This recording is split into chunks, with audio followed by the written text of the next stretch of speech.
Today's trial is going to be sugaring. I recently saw it on Pinterest like a week or so ago and was like, huh, we'll try it. So that's what we're going to do today. Excuse my raggedy lookingness today. I just got back from a run, so I've decided let's do it before I get cleaned up and eat dinner. So anyway, let's do it. So I have all my ingredients here. The recipe that I found calls for 2 cups of sugar, a quarter of a cup of lemon juice, and a quarter of a cup of water. So I'm gonna mix that up and then put it in the pot to start heating up. Okay, so the instructions say to mix all the ingredients well, place them in a deep pot, and let them cook over high heat for 4 to 5 minutes. And then when it starts to boil, remove it from the heat and pour into a deep bowl. So I'm going to do that now. Starting to come to a little bit of a boil, which is a good sign. Yeah! Just going to turn the heat down now and let it keep going. Okay, here it is a few minutes later. It's starting to get darker. It's still pretty thin though. Like if I see, it's still pretty thin. And I think some of that darker color is from the molasses that I added, but yeah, you can see whenever I start stirring it, it becomes all frothy. I think that's because of the acid in the lemon. But cool, I'm gonna let that keep going till it thickens up, and then we'll take it off the heat.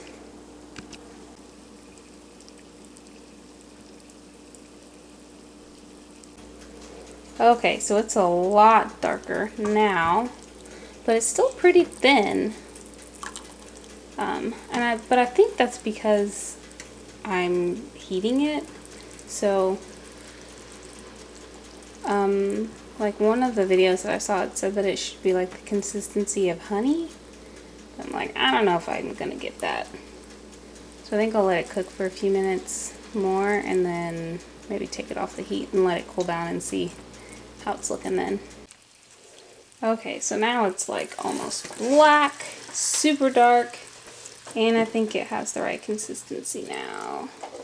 So now I'm going to take it off the heat and let it cool down. Probably take, I don't know, 10-20 minutes to cool down. And then we wax. So like I said, I just got back from a run, so I'm actually going to go clean off my legs before I test out the wax, because I'm sure there's lots of salt and dirt and oil on my legs. It's probably best to do it with clean skin. So I'm going to go do that while the wax cools off, and then I'll be right back. Okay, so it's cooled down quite a bit. Can you see that? And now I'm just going to pour it into this bowl. The recipe that I found on Pinterest said to pour it into a metal bowl. I'm not sure why, but we're just going to follow the recipe, so.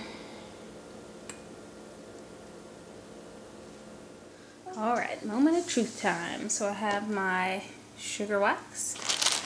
I have these popsicle sticks that I'm going to use to apply it, and then I made these strips out of just some spare fabric that I had from a t-shirt blanket that I made. So let's do the first test strip. So don't judge my manly hairy legs. I really wanted to make sure that my hair was long enough to use. Yeah, it's pretty scary. Well, that plus laziness. What are you gonna do? So let's put the first strip on.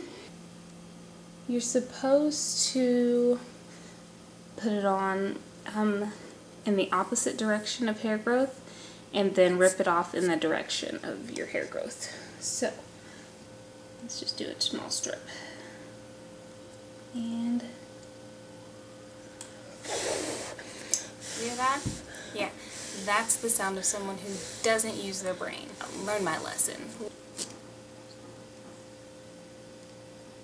That worked.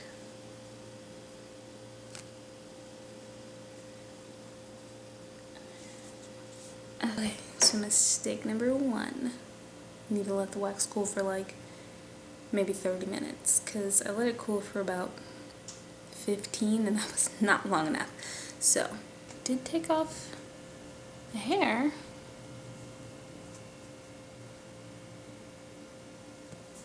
Did take off the hair from my legs, but that was way too hot. Like, I might have a burn on my leg. We'll see.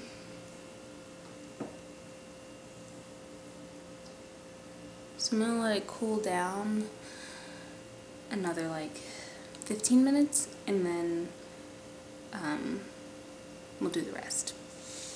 So I let the wax dry, or not dry, cool off a little more, and I made some more strips while I waited for it to cool. So now let's see if it's cool enough. Let's do a little test. It still feels pretty hot, but I want to see if I can like gather some and then let it cool on the stick.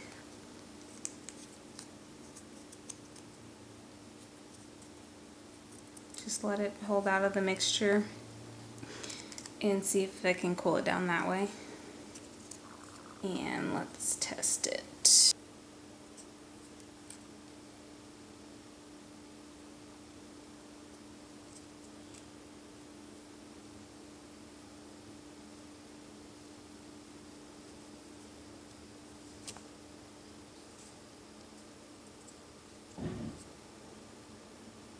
Let's do another spot.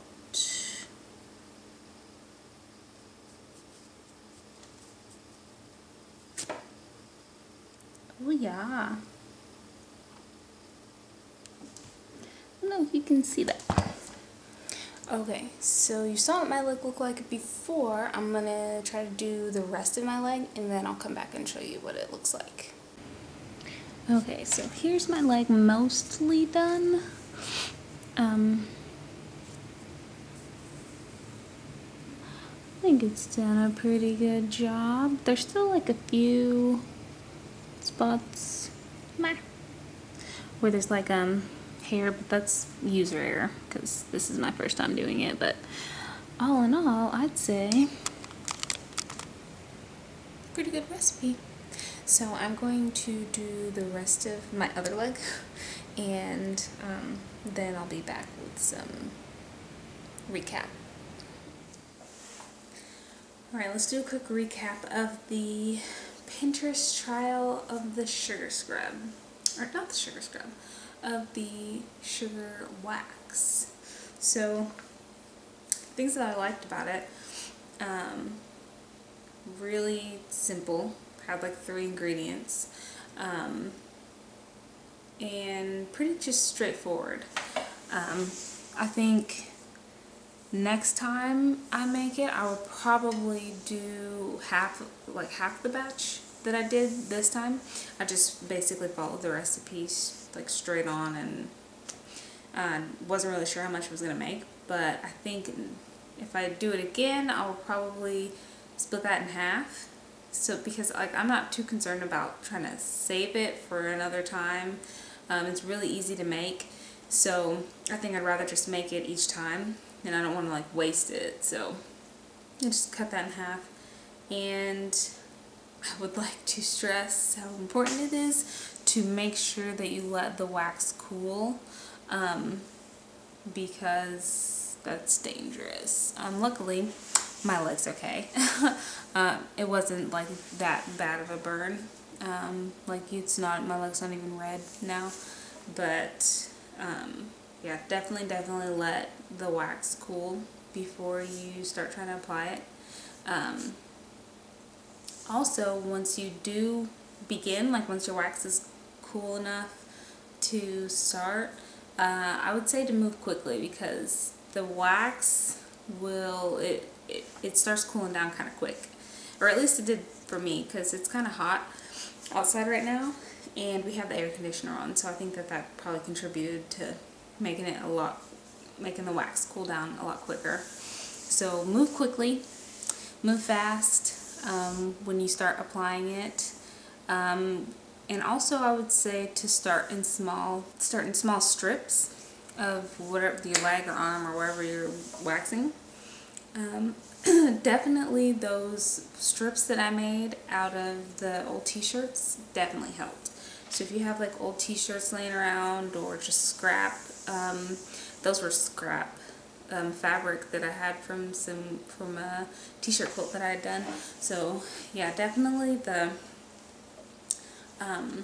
cotton t-shirt scraps, top notch. And I will be able to reuse them too. I just have them right now, I just have them soaking in the sink in water, and then I'll just wash them and have them soaking right now to get all of the sugar wax off of it and kind of loosen it up, and then I'll wash it and be able to use them again. So that's plus eco-friendly. I will say that the wax it can get really messy, so I would be aware of that whenever you're choosing your space to do it, and just bear that in mind. If you're not one for sticky messes, maybe you should just stick with having a professional do it, or shaving or whatever. I think it's definitely a good choice. You know, it lasts longer than shaving. It's a bit safer than the chemical depilatories, so definitely a plus. So we'll see how my legs are feeling tomorrow. It didn't really hurt too much. I mean, it's like it's hair being ripped out of your skin, but yeah, I mean, it's just like pain, and then so that's another thing to consider. It really shouldn't hurt. Like if you have like a lasting pain, you're either doing it wrong or your wax is way too hot. I mean, the hair being ripped out, it's gonna probably sting for like a second, and then it should be over. So keep that in mind. But bottom line, would I do it? Would I make it again and use it again? Definitely yes. I think I'm going to try it again, and because, I mean, I already like waxing because it helps to make your hair finer, and eventually, if you do it enough, can help to stop the growth of hair. So I'm all for not having hair on my legs. So I think I'll do it again definitely, and try to keep up with it consistently. So we'll see how that goes. But I'm tired and I have to go to work in the morning, so I'm going to say goodnight, and I will catch you guys in the next one.